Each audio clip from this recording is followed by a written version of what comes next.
अम्मा जरा मानी त खणी अच, बुख लगी है जाम, खाया पो वञा कम ते, देर थी वई है जाम।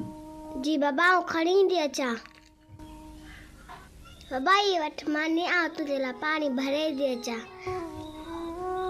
मानी भी हिकड़ी है, बुख भी जाम लगी है, घर में अटो बि न आहे।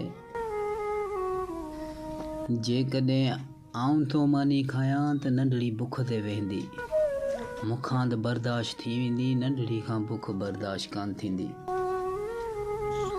इन करे नंढड़ी सां कूड़ थो हणा, मां मानी खाधी आहे, ही तूं मानी खा। अम्मा अजरा। जी बाबा। अम्मा मुंहिंजो पेट फुल है, ही मानी तूं खा, आऊं वञा थो कम ते, देर थी वई है। जी बाबा। ओ अब्बा आए को सखी मोमिन जो मुंह जड़े फकीर के मानी खराए। ओ अब्बा आए को सखी मोमिन मुंह फकीर के मानी खराए, बिन ॾींहं जो बुखियो आहियां। ओ अल्लाह नाले ते आए को सखी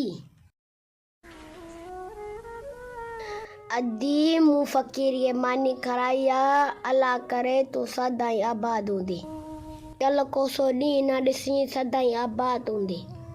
कि नबी करीम सल्लल्लाहु ताला अलैहि वसल्लम इरशाद फरमाते हैं कि जो भूखे को खाना खिलाएगा अल्लाह उसे जन्नत के फल खिलाएगा, अल्लाह उसे जन्नत के फल खिलाएगा।